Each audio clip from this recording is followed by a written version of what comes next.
Hi, I'm Stacy. And I'm Christy. Hey friends, welcome back to Art After Dark. In this episode, Christy and I are diving into a topic that every creative person faces at some point: burnout. We're sharing how it shows up in our lives, the warning signs we tend to miss, and how we learn to recover and reset when we've pushed ourselves too far. Whether you're working full-time and creating on the side, or you're building your art business full throttle, burnout can sneak up fast. So grab a cup of tea, settle in, and let's talk honestly about how to protect your creativity without losing the joy that brought you here in the first place. All right. We're going to talk about burnout today. But before we do that, I want to know is your what? Oh no. What is your creative pump you up song?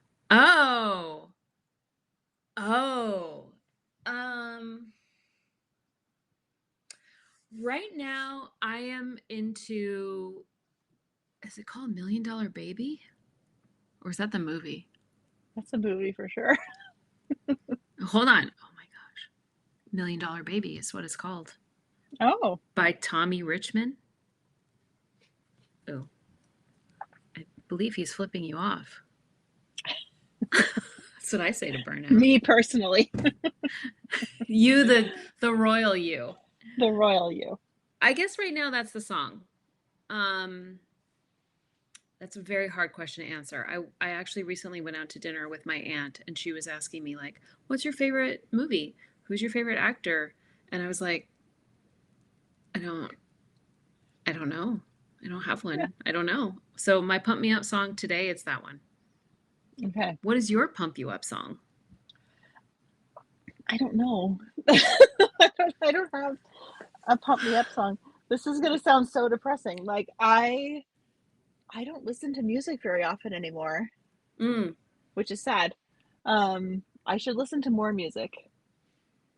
There was definitely a period, though, where my pump me up song was Dolly Parton's 9 to 5. Oh yeah, me too. When I was going to quit my job at the gallery.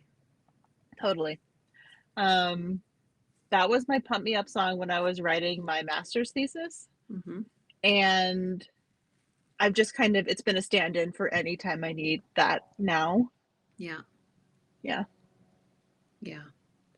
I don't listen to music very often, to be honest, because my husband's a musician.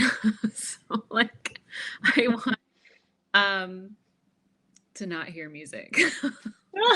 Because when he's home, he's practicing a lot, and I know the second I leave the house for more than 30 minutes, he's, playing his vinyl, and I don't know. But I'm also just like really into podcasts and audiobooks lately. Like Spotify has some pretty amazing, Spotify, if you'd like to sponsor this podcast, that would be amazing. But like, I do listen to a lot of audiobooks, and basically Watch What Crappens, which is the Housewives recap. Thank God there's like a new episode almost every day, because there's so many housewife shows happening right now. So good. That's excellent. I like it. Burnout. What does it look like for you when you are burned out? Like, are you aware of it? Do you see it coming? Does it just hit you? What does it look like? I feel like this last time I burned out, you saw it coming way before I did. Like, I feel like once I admitted that I was in burnout, you were like, thank God you've been in burnout for months. I do seem to remember. I do seem to remember a conversation where I was like, Christy, I feel like maybe you might be a little bit burned out. And you were being like so tiptoey. I was trying to be gentle. You were being so gentle. And then it was like months later that I was like, I think I'm burned out. I think so. Go figure. And you were like, yeah. Okay, so for me, I think it looks like a lot of things, but I feel like the number one thing is I feel incredibly scattered. I Mm, feel like I'm just like bouncing from thing to thing and I can't like land anywhere. And like that's not just like in the projects I'm working on, it's like in my thoughts, it's in my actions in the world. It's like in it affects every single part of my life. yeah, And it's really hard for me to see it when I'm in it. yeah, Really yeah, hard. yeah.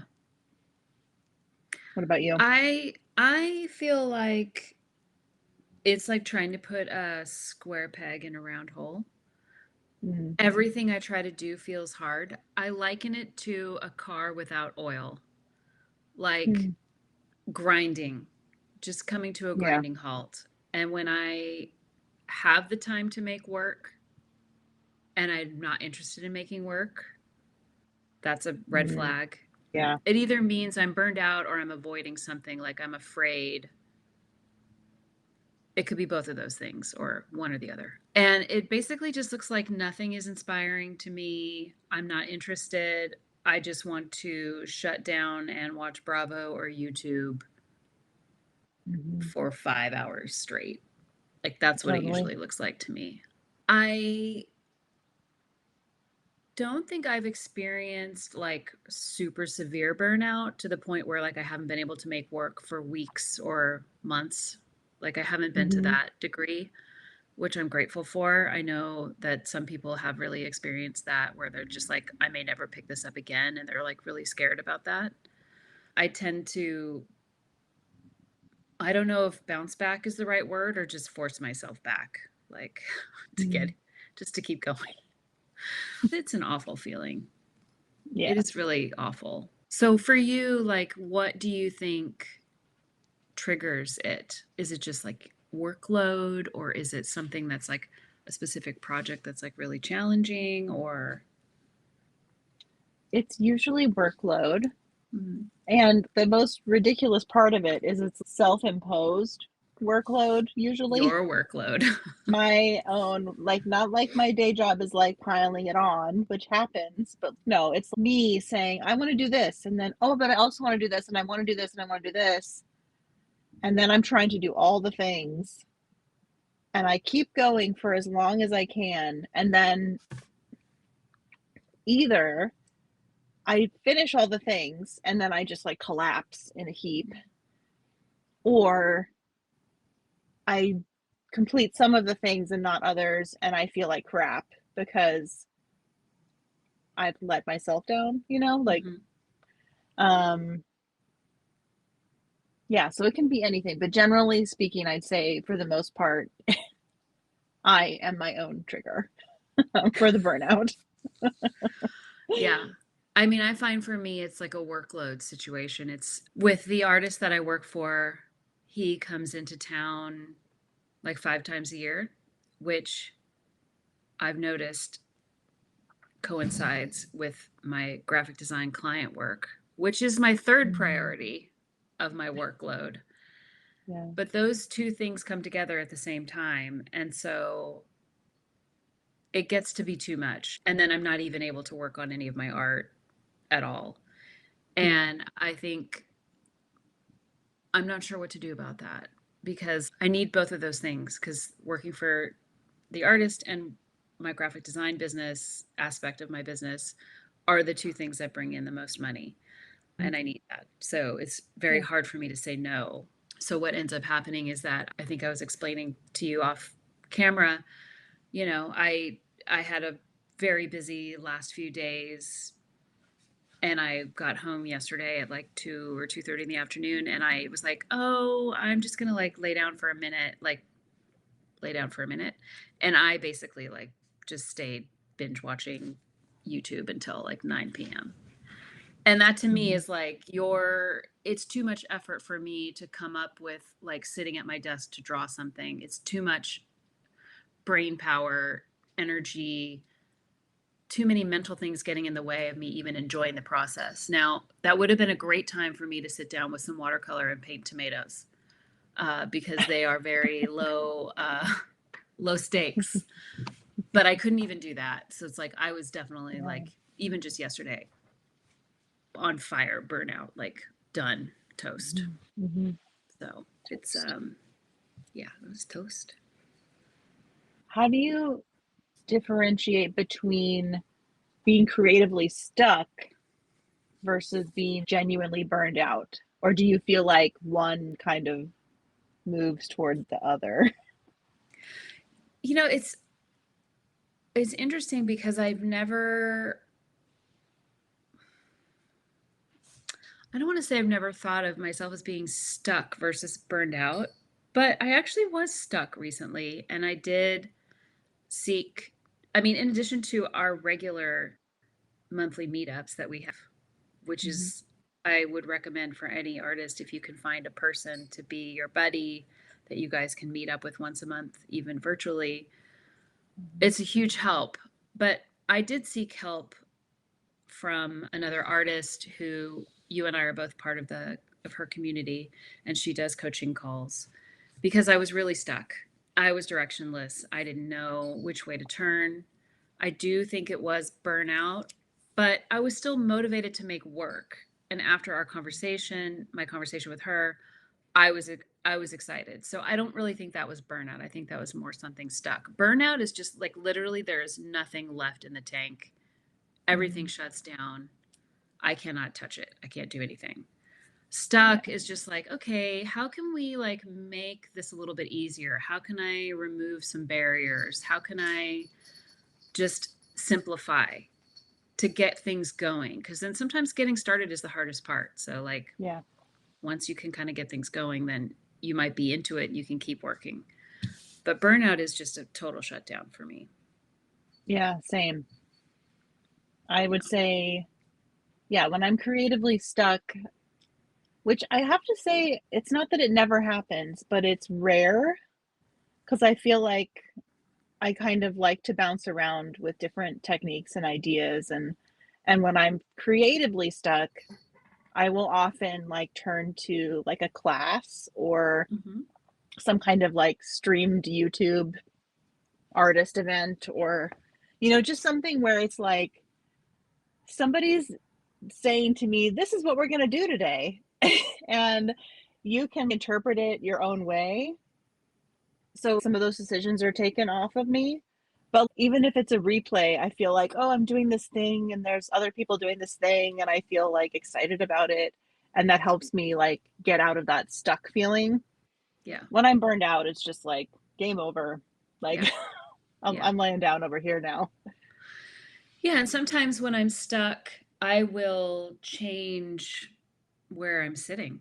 I mean, even Mm-hmm. that is enough. Like maybe I will go draw on the sofa instead, like with the iPad or with, markers or whatever, or go sit in bed, which is like a luxury, like to just be able to sit in bed and like draw for fun. Anything Mm-hmm. that kind of keeps things moving, Yeah. I can work through stuckness, but burnout it's a hard no for me. Like, Mm-hmm. and like I said, I've never had that burnout where I just feel like I'm never going to make work again.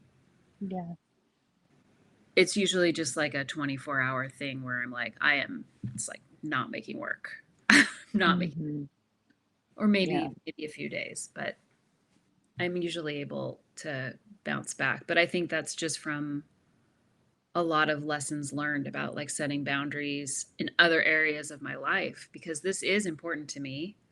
And I Mm-hmm. understand that like when I'm working intensively for the artist and then my graphic design projects are coming in, I understand logically like, okay, this art needs to kind of take a back seat, but it's temporary. And then Yeah. come when these two projects are done, then I can really focus on making the work I want to make. Mm-hmm. But when you are burned out, when you are experiencing it, how do you find yourself getting out of it? Like what tools do you use or the community? I know we're part of a few different communities, plus we have our own little you and me community. What are the things that you do to kind of help get out of that? Well, I definitely, I'll say this is easier said than done, but Yeah. I try to take all the pressure off. Like I don't do the like I should be doing this, I should be doing that, I wish I had done this by now, I should be here. I try to not think about all those shoulds. And It's the then, worst, that word. yeah. And lately I try to really limit my social media consumption. Because for me, like, I know some people, like, social media can kind of spark their creativity and make them want to create. I find for me, I look at it and I'm like in awe of what people are creating, but then I start doing all that should stuff to myself. That's like, oh, I should be where they are. We went through that course at the same time, and how did they do that? And oh, I wish I had patterns like this, and I wish I was able to do that, and blah blah blah. So I limit social media time. And then I've lately just started making sure that I'm doing other things because I feel like there's this hard. So we have full-time jobs. We like making art and we want to have an art business, but our art is our hobby. But our hobby could become our financial security. And so if I'm working on my art, am I doing it for fun or am I doing it for my business? And I find myself struggling to tease that out and feeling like, well, if I'm not at my regular job, I should be working on this dream job that I want to have. And then it feels like work and it's not a hobby anymore. Yeah. So what I've done lately is I've just said, you're not doing that. You're going to bake something today. You're going to do something creative that, moderately creative. I don't know. I'm following a recipe, but like you're going to do something else with your hands and it's not going to be tied to this art business you're trying to build. And I've actually found that to be really fulfilling and comforting, which has kind of surprised me because I've always been kind of a baker kind of a person. But like, we both live in Southern California. In the summer, I do not turn my oven on. No. My house is an oven. We live in an oven. And so we don't need to add to that heat. But like right now, things have cooled down. And so I got a cookbook for my birthday. I was like, ooh, I'm going to bake stuff. And so I've been finding that is another way to kind of, not that I'm in burnout right now, but it's a way to like prevent it from happening, is to have other hobbies, other things you do. Yeah. Definitely. I mean, I think I was also thinking of like baking as being like something that's creative and so that you're still kind of tapping into that creative energy, but you're not doing the thing that is a conflation of your hobby and your business, because that is very, it can be very tough when it is your hobby and it's something you want to do that's relaxing, but then you always feel this pressure to turn it into something that can be, financially viable. If I want to make art and I'm burned out, I will dumb it down to the most minimal supplies or the things that are like art with a lowercase a, which, materials that are not something that I would necessarily think are things that I could, quote, turn into something more for my business. So like working with neocolors it's like super fun. You feel like a kid too. I mean, they're basically like grown up crayons, colored pencils, just, these are all, yes, I use these in my work, but there's also a way to use them so that it's not so, hi Coco, so that it's not so, feeling like work and then adding to the burnout. Like you're just constantly grinding yourself to keep doing something when you're really feeling burned out. So definitely making any art making, low stakes, baking, reading, puzzles, things like that. Those are kind of like some of the things that I like to do if I feel it coming on. I will also allow myself time to binge screen like Bravo or Netflix or whatever. I will allow myself time if I really need it and I'm just honest about it. And I think that's one of the important things too, is just to be like honest with yourself and be nice to yourself. I think every artist goes through this to some degree. And if you have other artists that you can lean on and talk to them about it and see what their ideas are for how to deal with it, that can help you maybe find something that will help you get through it. Mm-hmm. It sucks though. Yeah. I mean, It sucks yeah. because if you're also doing this, I mean, like you've said, we both work and we're trying to do this in our spare time. And it's a lot. Mm-hmm. It's a lot. And there's a lot of pressure to squeeze something out and make that time that we do have worthwhile. Yeah. And not everything you make is going to be gold. So it can be discouraging and it's hard to just, you know, not get burnt out. So how do you decide when to step away from a project versus like pushing through, especially when you're probably pushing yourself towards burnout? I'm not very good at this. If it's a client project, so if it's like graphic design related, I can't, I mean, I just kind of I have to finish it because I've made a commitment. And so the only thing Mm-hmm. to do at that point is rest as much as possible. Don't overdo it on the caffeine, Mm. ironically. um, and just try to stay focused and do the thing, but learn that okay, next time I need to build in more time. I need to set more clear expectations for the client or something. If it's a client project, I can't I can't like walk away. I have to push through personally.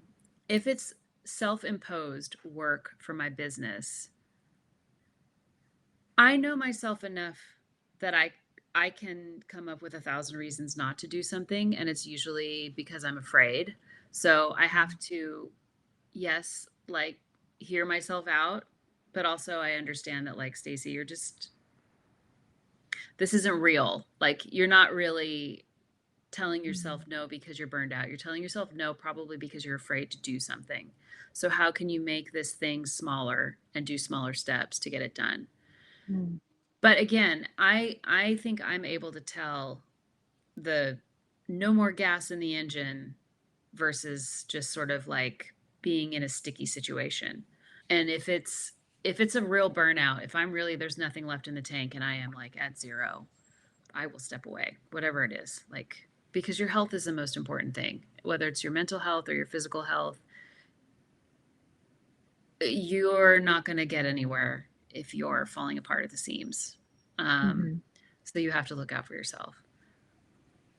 So I Yeah. just sort of am aware of my own radar, like when it's something that I have to commit to. I've already committed to it. I have to finish it. When can I just really push through? When is it a lie I'm telling myself? Mm. So yeah. Yeah. I think so. We talked about me being in denial and being in burnout before. And the thing that pushed me there was a course that I created, and it went really well. That was definitely an example of one where I couldn't step away. I didn't want to step away. I was really enjoying it. But I think what I learned, it's what I did afterwards that I think is more important and was harder. And that was, I had this plan to launch that course a second time. Mm-hmm. And what I discovered was after I had run that course, it was so fulfilling, but also mentally, emotionally draining that the idea of launching it again, it just felt like, oh, I can't do that. But then I also was telling myself a lie that was like, well, you can't not do that. And I ended up having a lot of conversations with my coach at the time. And she just kept saying to me, you're not like giving up on this thing. You're just setting it aside for now. And you can pick it back up again whenever you want. And I like use that on myself for lots of other instances now because I feel like we all have this tendency to think like it's all or nothing. if I don't do this thing now, I'll never be able to do it again. This is my one shot, you know, whatever your thought process is. But I really have to think to myself, what's going to happen if I don't do this now? You know, what did I learn the last time I did this course? Like, you can't, if you want to do these other things, you can't run this again. Yeah. Right now. Yeah. But you could run it in the future, maybe when you have, you know, different obligations and different energy levels, and it wasn't for nothing. Right. I feel like that's the lie I like can sometimes trap myself in, is that, well, you have to do it. Well, who's telling you have to do it? Mm-hmm. Me. Mm-hmm. Nobody else. Yeah. It's, you know, so I think that's something I learned from that round of burnout, that, you know, I had to learn it the hard way, but at least I learned it. And so I have to like remember that when I'm coming close to that feeling again. Yeah. Yeah. Well, and again, you know, because we are doing this on our lunch breaks, evenings, and weekends, it can be really hard to take time off because we have so Mm-hmm. little time already. So if there's Yeah. like a holiday, I'm just sort of like, oh, great, that's like an extra day I can work. Like, what is I that? know. Like, we are our own worst bosses. Like, Yes. we are the boss of us, and we are Mm-hmm. the worst bosses. We have Yeah. the least, I think, the least sympathy for ourselves or empathy. Um, I mean, it's just crazy. It's crazy. Yeah. But yeah, like you're saying with your course, you know you can do it. You've proven that you can, and you Mm-hmm. can pick it up again at any time. And the nature of your course too is such that there will always be people interested in it. And so Mm-hmm. there's no pressure other than the pressure you put on yourself, Yeah. which I think is something that we can all kind of, I mean, definitely relate to, and you know, should try to keep an eye on the amount of Mm-hmm. pressure that we place on ourselves to Yeah. be a certain way, get a certain thing done, do it by a certain time. Mm-hmm. But all of that, like all of that pressure just, I mean, will lead you to totally burn out. Yeah.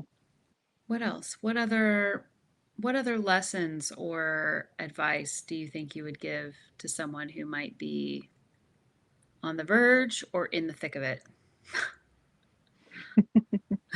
Well, I will say, you know, my own experiences, I was in the thick of it, and whether I just didn't see it or was in denial about it, I don't know which one of them it is. Probably the denial bit, if I know myself, you know. Um, but if you feel like you're approaching or are in the thick of it, I think the creative community has so much value, so much power, so much benefit. And, you know, those meetings that we have every month, you know, I get so much out of them. And like Stacy already said, if you don't have your like art friend that you meet with, you know, DM somebody on Instagram, or like, or reply to somebody's email newsletter. Like, Yes. you know, obviously, like, choose somebody who's maybe at a similar place to you, Yeah, yeah. you know, but like, seek out community. And I've just found that to be one of the most valuable things, you know, that I've like tried really hard to cultivate, through joining communities, through, you know, even like as small a thing as like even today, an art friend of mine I've never met in person, but we've had like conversations, we've like talked on Zoom. I hadn't seen or heard any posts from her, and then today one popped up, and I rather than hitting the heart, which I did hit the heart, but then I went into my DMs and I just said to her, "Hey, I was so happy to see your post today. I feel like I haven't heard from you in a long time. I hope you and your family's okay." That's Yeah. all I did. Yeah. And I got a response back that was just, you know, like very excited, but also she told me about what's going on in her life, and it's hard stuff, but like, just to have that conversation, even though it's through a DM, which sometimes feels you know, it's not the same as talking to someone in person, but that person knows I'm thinking about them. Mm, And I think that's really important. Like, it's a really valuable part of our community. And like I said, like, the artist community is just so amazing. And so yeah. I'd say if you feel like you're heading towards burnout, that is a time when you should reach out, not do the thing that I know we all are prone to do, which is to like recluse and like to close in on ourselves. Like reach out like one finger, you know. If all you can manage is a finger, you know, Okay. just The make Sistine sure, Chapel ceiling. yeah, Just have a make that little like connection. have an ET moment. Yes, But ET. like, yeah, I'm old. I'm So older. um, but yeah, just like reach out, even if it's in the smallest way you can think of, and it will really it'll help you either find clarity or just like having somebody say to you, I've been there, Yeah. you know, I understand, you know, and even if they're not going to offer you like, here's what you should do, sometimes just somebody saying, oh, I completely understand, I've been there before, just like takes all this weight off your shoulders. Yeah. And it's just so important. Well, and even just slowing down enough yourself to Hmm. say it out loud. Like, I Yeah. am okay, I've reached that point. You know, like that right there can be enough to help you stop and reevaluate. What changes can I make? What kind of break do I need? What other activities can I do that might like regenerate you rather than deplete you? Um, Hmm. and I think that's important. Yeah. How are we going to end this one? Well, I would say if you are watching this and you are experiencing burnout, I think you might be because you clicked on this episode. Yeah. So I first want to say I'm sorry that you're experiencing that, and I know how it feels, and I know Christy does too. And if you have any experience with burnout and how you got yourself out of it, please leave a comment because I'm sure we could all benefit from Yeah. everyone's ideas on how to dig ourselves out and ease back into maybe a more healthy relationship with our work and our Mhm. boundaries and things like that. Woo woo, I know. Very woo woo, but important. Very important. And, you know, I'm always here for the woo woo. All Okay. right. Well, we both hope you move through the burnout, and we've both done it before, so we know you can. Yes, Um, it's temporary. yeah. It will pass. That's so lame, but it will pass. And you just have to take care of yourself and lean on your friends and others to find support and encouragement. Yeah. You'll get through it. You will. Well, all right. We'll see you next time. Thanks so much for listening to Art After Dark. If you connected with today's episode, we'd love for you to subscribe and share it with a friend who's on their own creative quest. And if you want to follow along with our work, you'll find all the links in the show notes. Until next time, keep creating, and we'll see you after dark. Oh, I see Coco's. Coco's here.